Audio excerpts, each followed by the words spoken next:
Señal directa.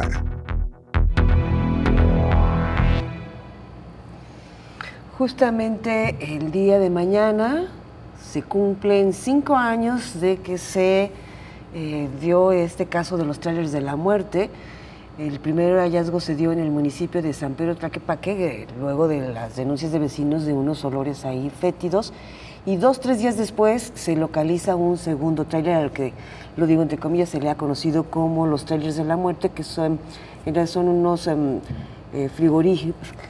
frigoríficos donde tenían pues, cuerpos de personas, esto debido a la crisis forense.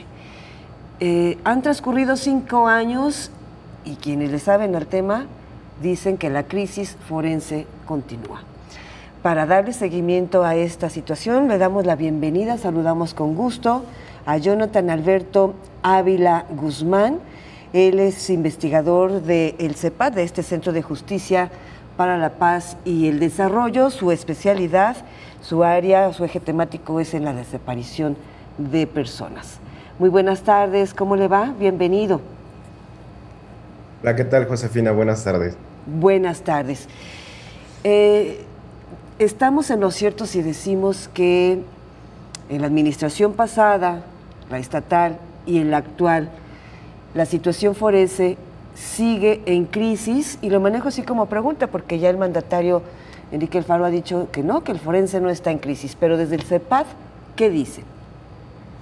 Sí, totalmente. O sea, lo que nosotros hemos venido documentando y registrando a través de mecanismos de solicitudes y también de información en campo es que esta crisis persiste, no solo por el hecho de que los trailers, digamos, ya no estén o el resguardo de las personas fallecidas sin identificar ya no esté como estaban en ese momento, ahora están inhumadas en panteones, pero la crisis es algo superior. Tiene que ver con personal, tiene que ver con que haya más personas hoy. A la fecha, la magnitud de lo que entonces había ha crecido enormemente.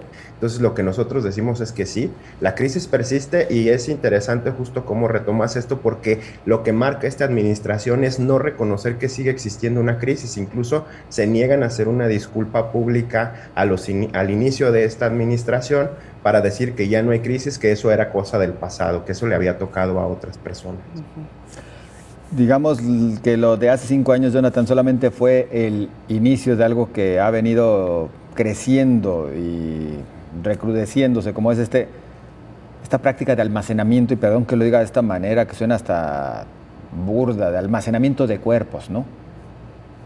Así es, en realidad los trailers son nada más la punta del iceberg de algo que era más profundo, algo más amplio. De hecho, poner cuerpos en cámaras frigoríficas técnicamente no está mal. Lo malo y lo que causó indignación es cómo estaban puestos cuerpos encima de otros, incluso bolsas plásticas de basura que no son las correctas para ser resguardados estos cuerpos, y esto se ha mantenido, esto ha seguido, ha aumentado. Ahora nosotros en los conteos que hemos hecho, la siguiente semana vamos a presentar un informe en donde demos una nueva cifra, pero existen alrededor de 8,000 o 9,000 registros de personas fallecidas sin identificar. Esos 400 que entonces había eran nada más una parte de los que ya no cabían en el instituto, pero el instituto y todas sus delegaciones en las regiones tienen sobrecupo de estas personas fallecidas sin identificar, a los que no se les han hecho pruebas. Qué barbaridad este dato, entre 8 y 9 mil personas sin identificar. ¿Y estos cuerpos en dónde están? Hay que aclarar de estos, nosotros les decimos registros porque muchos pueden que no sean cuerpos completos. Estamos hablando, la situación de violencia aquí en Jalisco ha hecho que se encuentren muchos segmentos corporales, pueden ser brazos, torsos, cabezas. Suena horrible decirlo, pero así es la realidad. Algunas son osamentas, es decir, el esqueleto de la persona. Algunos están inhumados en panteones, otros están en cámaras refrigerantes dentro de las instalaciones, algunos han sido donados a instituciones educativas, lo cual también está mal. Oye, Jonathan, pero esta cantidad de cuerpos o de fracciones, vaya, ¿qué muestra que hay detrás de desinterés por identificarlos, falta de capacidad, falta de presupuesto? ¿Qué hay detrás al final de cuentas como para que se vayan acumulando tales cantidades? Yo creo que son varios factores. Por un lado, que no se aplican todas las pruebas necesarias para que puedan ser identificados estos cuerpos. Muchos peritos no se hacen exámenes multidisciplinarios, no todo es el ADN, por ejemplo. Hay cuerpos a los que no se les puede, digamos, ya después extraer la muestra o están contaminados. También por otro lado, una de las cosas que ha fallado es, digamos, la voluntad del personal. Hay mucho personal que es reticente todavía, incluso no tiene, digamos, esta conciencia de que, pues, hay que identificar a las personas, ¿no? Hay que decirlo también, el Instituto Jalisciense y muchos de los forenses en el país no tenían esta conciencia de identificar a las personas, sino de más bien realizar unas pruebas para la investigación penal. Eso ha hecho que estemos en una crisis forense en todo el país.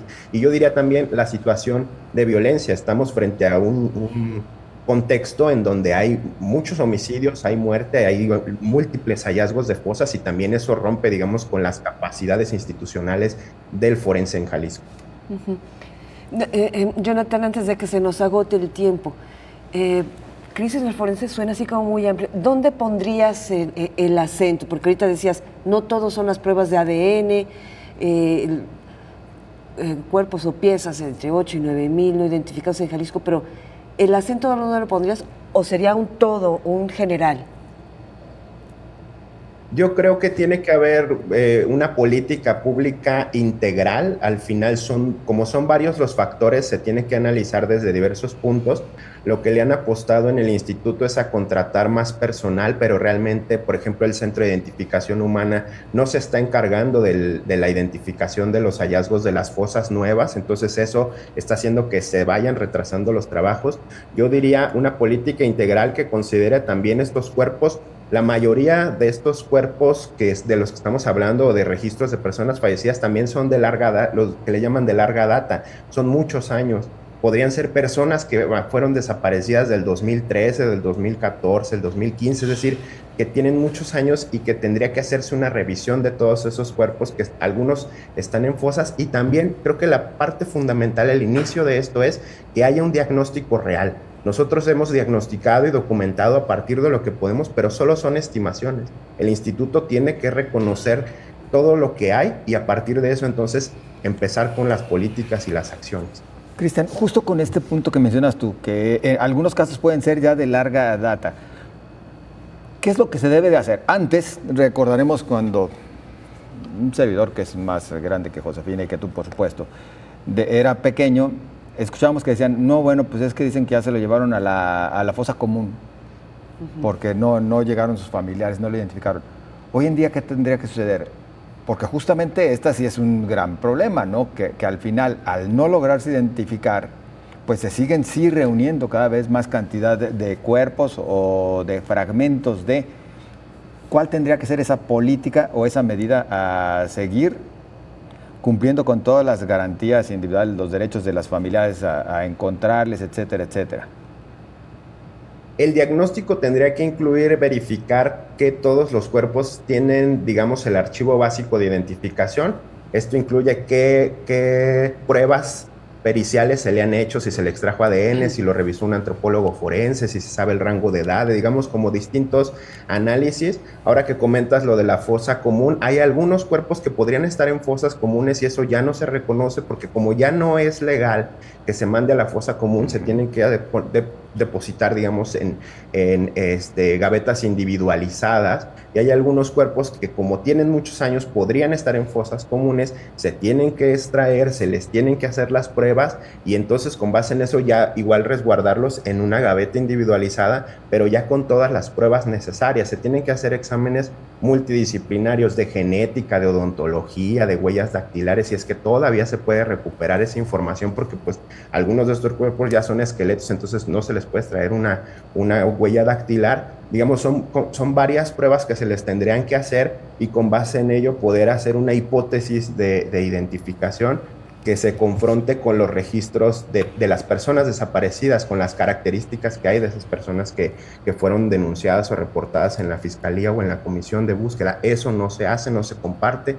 La Comisión de Búsqueda solo tiene acceso a una parte de los registros forenses, no a todos. Entonces hay una serie de cuestiones que están aisladas, no están coordinadas y que se necesitan pues mover, ahora sí que reconocer y accionar. Así es. Jonathan Ávila, como siempre, qué gusto tenerte aquí en los medios de la Universidad de Guadalajara, en Señal Informativa. Qué lástima por el tema. Gracias y hasta muy pronto. Muchas gracias. Gracias a ti.